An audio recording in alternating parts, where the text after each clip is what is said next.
Hello and welcome to FusionPro VDP Creator, product overview and demonstration. My name is Scott Rodman. I'll be on the call today, helping you understand the variable data solution that is FusionPro. First off, we're going to go over our PTI product overview, which is two product families that we have. We have the MarcomCentral web-to-print marketing asset management tool, which is basically taking the FusionPro or your variable data solution, variable data products, and bringing them to a digital online kind of environment.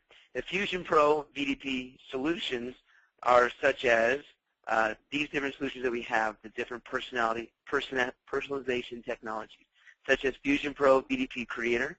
This is a variable design tool with desktop composition, perfect for offline composition to do your postcards, business cards, brochures, anything that needs to be done with variable data on an offline type of situation.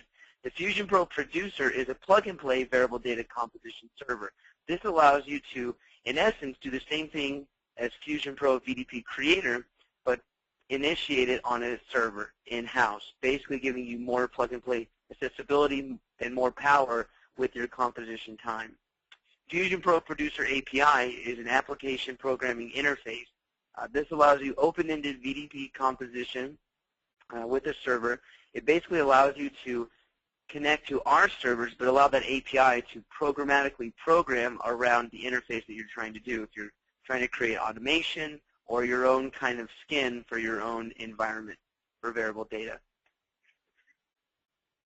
FusionPro Links is our Perl or personal URL creation, landing page hosting, and campaign tracking system. FusionPro Expressions is the image personalization tool. This is kind of one of our more unique tools that we have. This is where you can take clouds in the sky or spots in a cow and spell out that information to look as though it basically looks and feels like the environment that it's in. And these are both in desktop and server editions. So the VDP Stats, we have nearly 20,000 installations worldwide, and that's a very conservative number. We're used by competitors' web-to-print products for their basic designs and functionality that's uploaded to their web-to-print solution.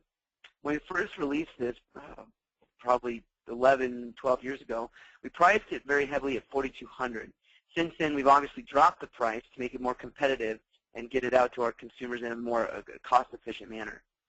Current version is 9, which we released back in 2013 of March, and we have a strong user community of 1,500 members. And these are people that interact with our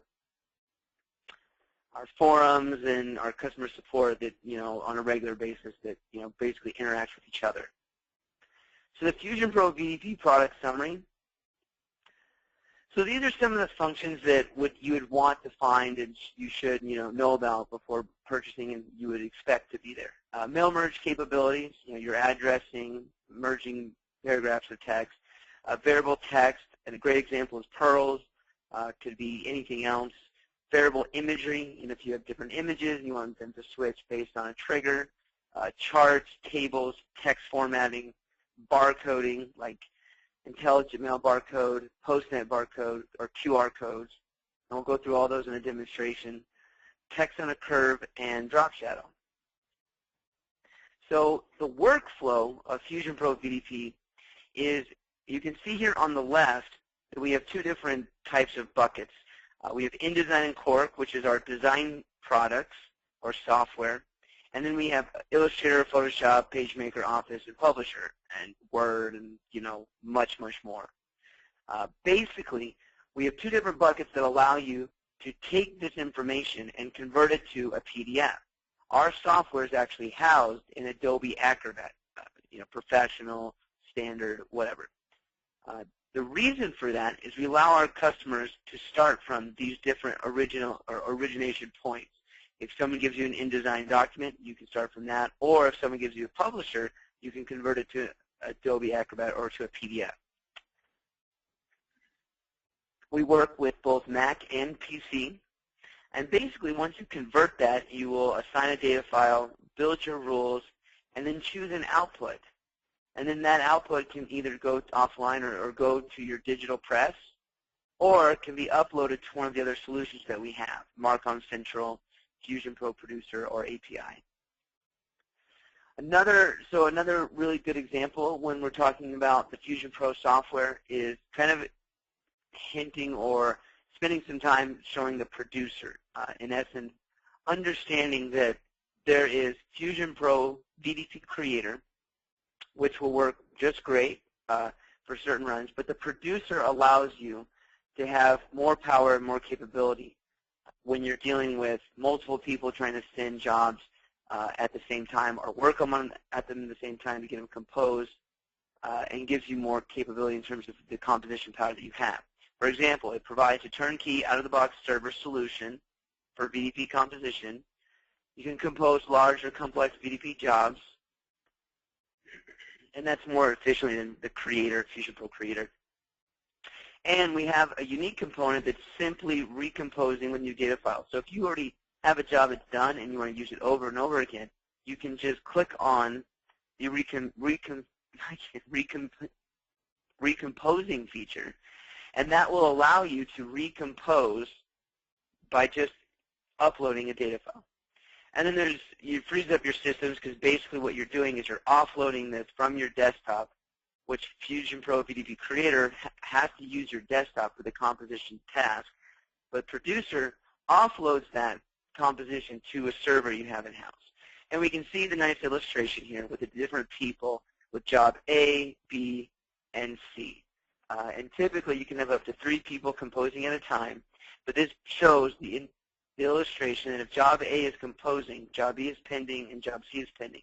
Once job A is done, it'll be sent utilizing the optimized VDP output stream, and then we'll hit one of the specified folder locations that you want, server, RIP, or network, and then you can have a setup of an email notification telling you when that job has been submitted to these folders, which typically then you have those folders connected to your digital press, and you can go straight to your digital press. We have 2 different types of rules in our software, simple through advanced. Simple is rules that we have built out with complete construction, so you just have to interact with the data file of what you want it to be.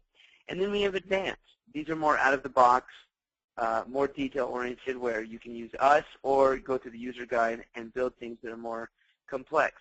I do stress that most, or like 99% of our rules or the jobs you're going to do should be able to be done through the rules that we have completely built out.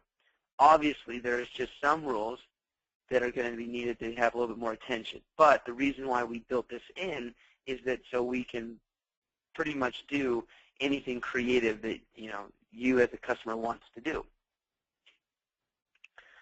FusionPro Composer, this is a multi-up design tool, simplex and duplex, item rotation, Z-sort stacking, and bleed and spacing control.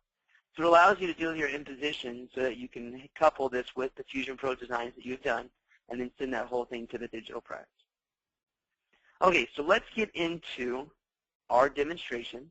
I'm going to exit from here, and we're going to go into InDesign. So basically, I'm going to start from an InDesign project.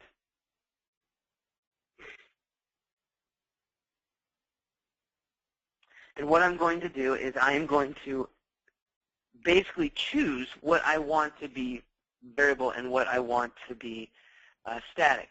So the basic understanding within utilizing InDesign is that starting from an Adobe Acrobat PDF, and I'll try to show the difference there. But the main thing is that whenever you create an InDesign document, you have all of your areas, your text base, your graphic base, all of your different areas basically positioned out. So what happens is under the Window tab, we have the ability to have an extension of FusionPro installed so that whenever we select Export As for this text frame, it's going to be bringing in the text frame location as well as the font formatting and justification of the font into the FusionPro project as a variable frame. So I can go through here and I can choose everything that I want to be variable. We'll do Patrick Bet the Farm. So anything that I do not choose to be variable will be placed in the base layer of the PDF. If I want to, I can choose any image, any anything can become a variable graphic or whatever frame. Once I'm done going through and choosing what I want to be variable, there's an option here for export the document. Let's go with, there we go. Okay, and I'm going to call this Orange Tuesday or Orange Day, whatever that is.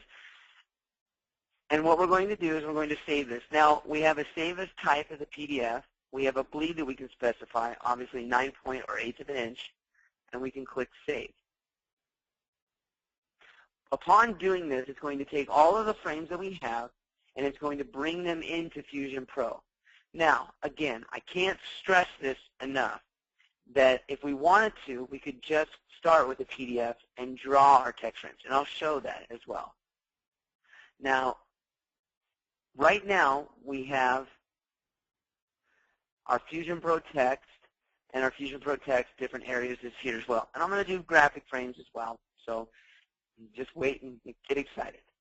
But if you wanted to, we have a toolbar that's installed above here. And in that toolbar, you have draw a text frame, draw a graphic frame, do charts, and text on a curve.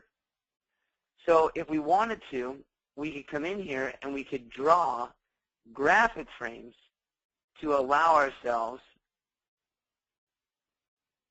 to bring those in and draw. So if we didn't have any of these FusionPro text frames, we didn't start from InDesign, we could draw our own FusionPro text frames in here. Now, we also, if you select this orange F icon, will bring up what's called the Quick Steps palette. This allows you to go through the steps, 1 through 7, to basically go through this in a fashion that allows you to make sure you're touching every option. The first one, import data file. This is where we can specify a data source definition, create a new flat file, or import a data source from another document. We're going to be doing this first option here. This last option is a very good option to note about because it allows you to bring in any previous jobs you've worked on, basically kind of like a bookmark.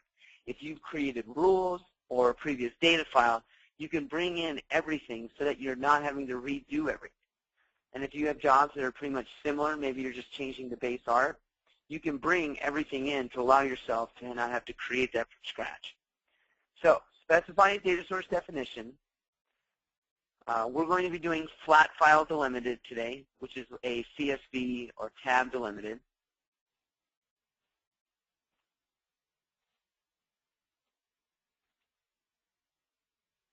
I'm just going to be grabbing a sample data file. I'm using a CSV, which is a comma-separated value file. And I'm going to click Next.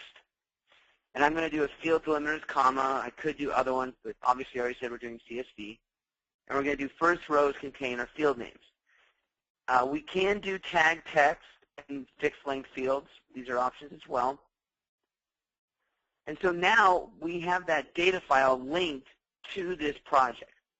So what I'm going to do is I'm going to open this data file because it's good to understand what we're looking at. So basically, I have an Excel data file that has the first row field names. Let's make this a little bigger. As first name, last name, address 1, address 2, city, state, all the way to IMB barcode. And the general idea is that this first row is going to be brought in to cite everything in these rows. So what I can do is we'll start off with our mail merge, which is this information here. And understand as well that we can go in and preview this template. That's step 5, going a little out of order.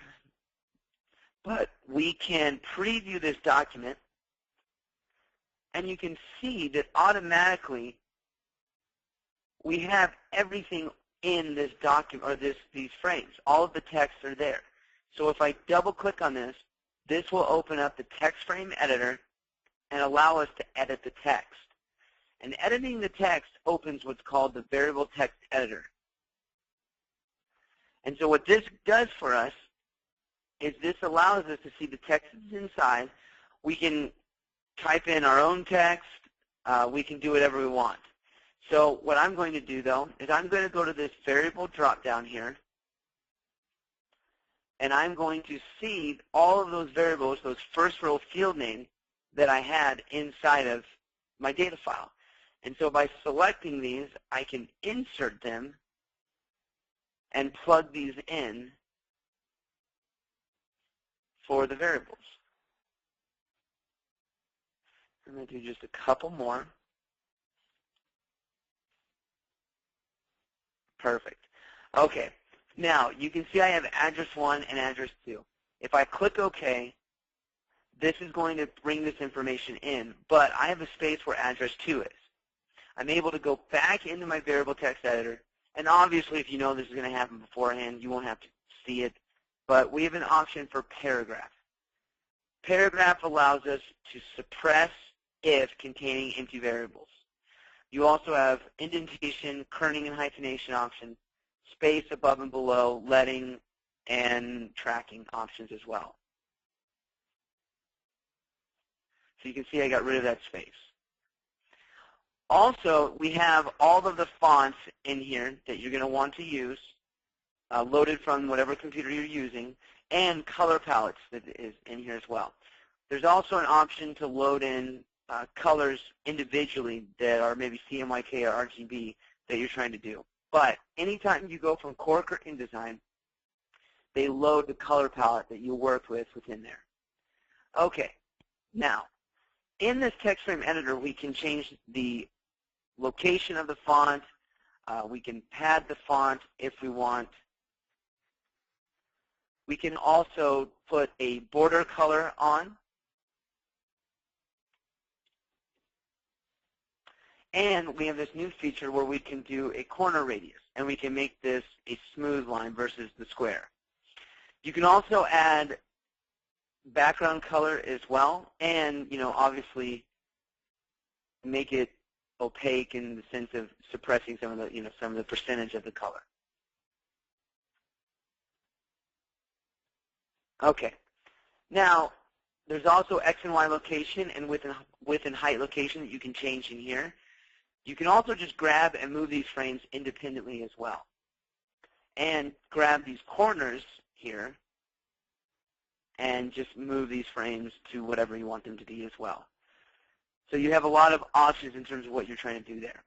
So now that we've gone through some basic, dropping in information, we can go in here and just drop in the first name to wherever we want it.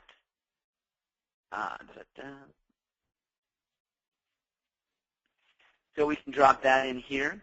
We can go to our first page, click on this, and get rid of Patrick and drop in the first name as well. So we can see that this is starting to become completely variable where all of the names are starting to click into where we want them to be placed. So the second thing that you can do is we have an option where you can bring in resources. So bringing in resources is where we can add multiple or individual images, text files, or tagged files. I'm going to add multiple just because I don't want to take time to do it. So we will select the files.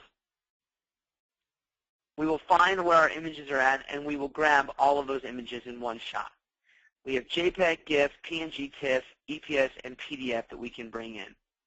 It will show you that they're all status is okay, that they're linked appropriately.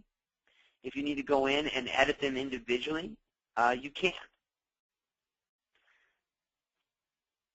Okay, so we'll click OK.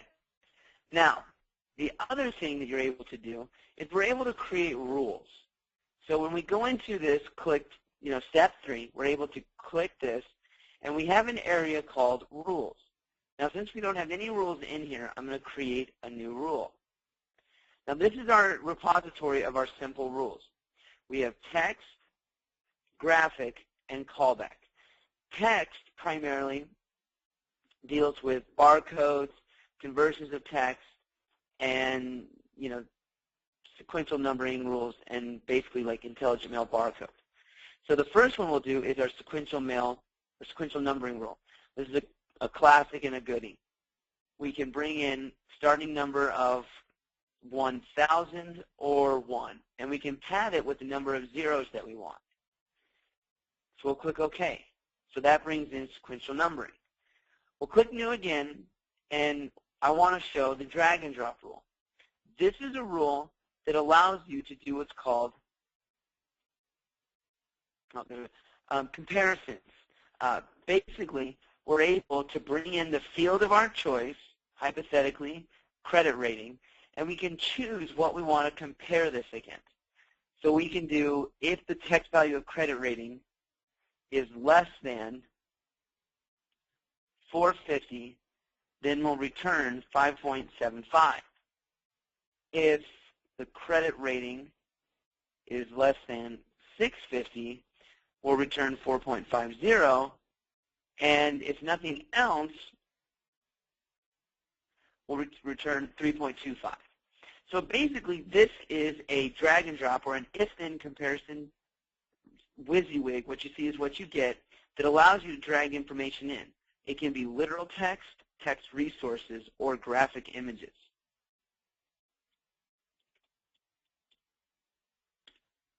Okay. And as we've shown before, we can convert any of these to JavaScript so you can play around in there. So again, don't let this don't let this get over your head. It's just an option if it's something that you want. But remember, we did that as a simple rule. Okay. Another rule that we have that's a very popular rule is called the switch rule. This is an easy graphic rule that allows you to choose a trigger. And so for us, I'm going to choose the trigger gender. And because of the fact that I have M for male and F for female in my data file for all the records. And so by doing this, it's going to bring in the M for male and F for female. You can see that here and below here. Now, what it says is if the gender is equal to F, I want to return an image. So remember, we brought in images earlier, and so we can now start playing with them. We will do smiling lady. If the gender is equal to M, I will bring in a man on the phone. And if I don't have an image or there's not a record in the data file, return a default value. And so we'll call this rule gender. And we'll click OK. So let's plug some of these rules in. We'll do the rule gender first. So I have a FusionPro graphic frame here, and I'm going to click in that rule. And if I preview this, and you don't have to unpreview and preview, I'm just doing it. We can see that this image is now in this area. So if I cycle between these, it'll change between the images for what the gender is equal to. So F for female is smiling lady. There's nothing, so it's just an exterior lounge, and we have a man on the phone. The other one is I can go back into here, and I can plug in my sequential numbering rule. So all text-based rules are in the variable dropdown. We'll insert that, and we'll do 2 spaces. And just for grins, I am going to add my IMB barcode just so that you can see that IMB barcodes are accepted in this area. And I did. See if it did it correctly. Perfect. So we have our sequential numbering, we have our IMB barcode, and we're starting to get everything kind of built out now. Okay, and let's plug or place this percentage in here. Change this background color, and I'm going to plug in rule text. And so now this changes 4.5 or 4.50%, 4.5%, whatever, and it'll change dynamically based on the credit rating score that we have.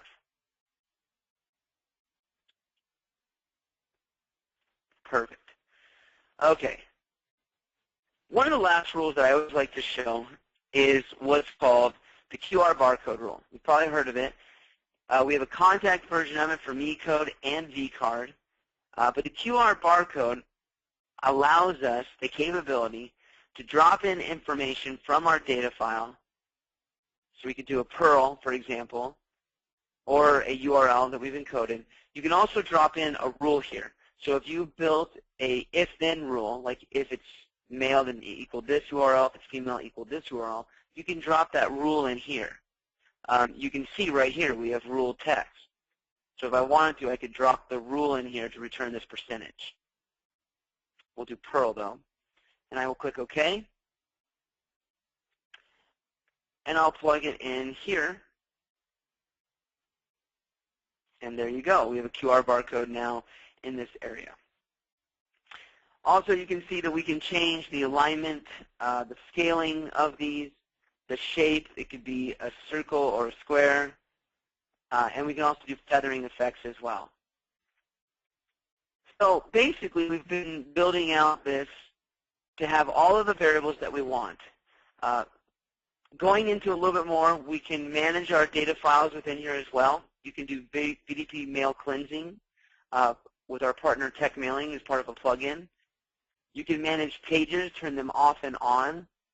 We have advanced options such as colors. This is where you can edit the CMYK or RGB and do spot color and overprint. You can also load new fonts and deal with hyphenation exceptions. We also have user guides, tutorials, and videos that you can go through. And you can visit the user forum where people ask questions and interact in our forums. So at this point, what you're going to want to do is we're going to want to go to compose the template. And by composing the template, we have these different tabs here that allow you to interact with the composition settings. So the first one is where do you want the output file to go, and technically, what do you want it to be named? I'm going to keep mine sample data output. We have different output formats: PostScript, PDF, PDF-ET, VPS for Creo, VIP, JLYT or JLite, and then PPML for Fiery. So we'll keep ours PDF so we can view it online. And then below here is how you enact the producer with your direct setting. This is where I can connect to a server that I have in-house, and my composition can be more robust and fast. The input, this is where I can do all records or from a specific record set. The imposition, this is where we can go and find an imposition file and plug this in. So taking a break here, I'm going to go and show you what imposition is. FusionPro Composer is our imposition tool that allows you to look at the different components. So we'll do inches actually. So we have open, save as, export, and load. I'm going to click load.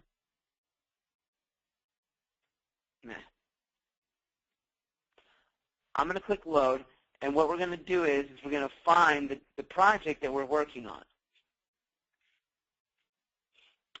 So here it is. It should be Orange Day. We'll click Open. And this sizes it down, shows us that we have a height of 8.75, or 5.5 for height, and the bleed, and 2 pages per 1 record. We can see that the layout does not fit, so all we have to do is go to Press Sheet and change this. There we go. Change it to the sheet size that we want to use. We can also add crop marks if we want to, work from the image shift, put in a slug for descriptive purposes for our prepress guide. And we can do custom if we want to as well. So if we want to type in whatever we want, we can do that as well. The last option is layout. This is where we have simplex, duplex perfected, tumble duplex, saddle stitch, single gate side by side, single gate head to head, perfect bound booklet. So with this, we're going to do duplex perfected. We're going to state that we want a stack count of infinite stack, meaning we want this workhorse to do, or the imposition tool to do the work for us. So it automatically counts the amount of records in our data file and stacks it for us. We're going to do vertical and horizontal and add 2 up for this. And since this doesn't fit this way, we can rotate it using the rotation tool and get everything to fit on the page. So now we have a 4 up. We can also, get rid of spacing, discard space and bleed if we want to, or just zero out the spacing below here and have just bleed showing. And again, if we right-click in here, it allows us to discard the bleed as well. So we can also use an advanced feature and change the horizontal or the vertical from top to bottom, bottom to top, and get to change where our 1 to 2 to 3 to 4 are located. So basically, we would just save this, and this is what we're placing in this area, that FTI or FusionPro Imposer tool. We can also do slip sheets as well, manage our graphics, never, downsample, always use a lower resolution, or just for on-screen preview, use a low resolution, which is why this image is looking pixelated. JDF capability, if you have it in-house, document information, who worked on it, printing options, do not allows, and then advanced information such as changing your hyphenation rule set to Finnish or German, and aborting errors if it's a minor, medium, or severe. And minor could be that the page sizes differ from page 1 to 2, or a font didn't load. So basically, we will compose this. So I'll compose it once, and I have some errors here. And so I'll compose this once, and we'll view the PDF.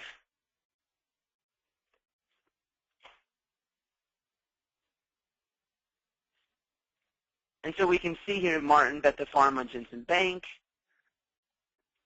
And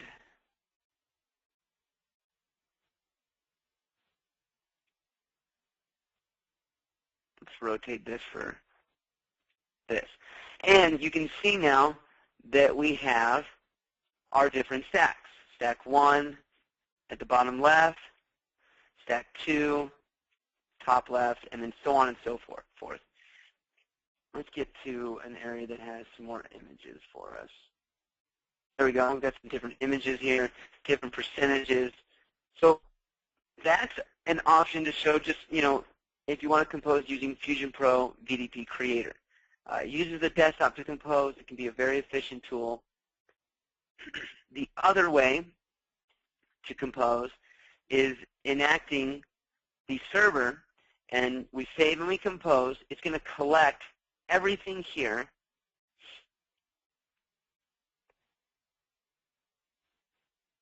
and it's going to send this job to an online composition area where it shows the percentage of complete, and then it shows everything that you're working with, the start time. Oh, there it goes. So it's completed.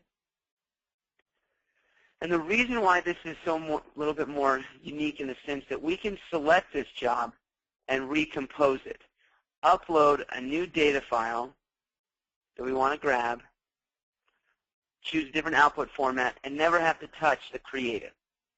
As well as that these jobs are now logged for you, so you can go and grab them anytime. And you're composing this with an online or on-site server. Okay, so that is pretty much FusionPro VDP Creator in the sense of doing graphics, QR codes, doing different things. You can also use FusionPro expressions inside of this, where if we wanted to write something on this cow, we could do that as well. But once you've pretty much gone through these steps, you're able to obviously get the job that we had and send it off. So with this, you can go to pti.com, and there is an option here. Let's see if I can get to it. right here for where you can learn more about FusionPro VDP Creator. We have webinars that you can see Wednesday, August the 14th, August the 22nd. You can learn more about this tool. Oh, it just updated on me, Thursday, December 19th.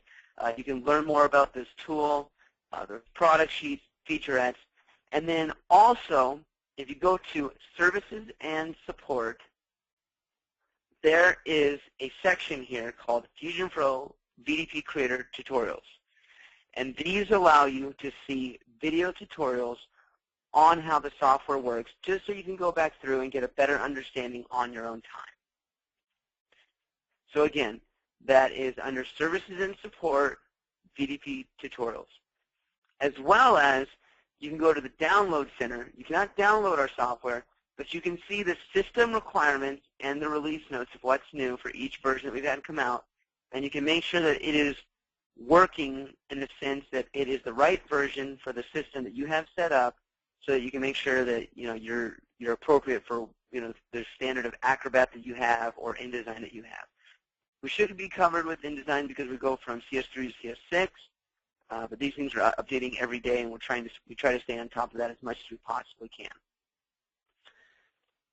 So with that, any other questions, please feel free to contact us and email us with those questions. If you need demonstrations, please contact us as well. You can click Contact Us, and you can contact a sales rep or request a demo. With that, thank you very much. Have a great day, and please let us know if there's anything we can do to help you understand the software anymore.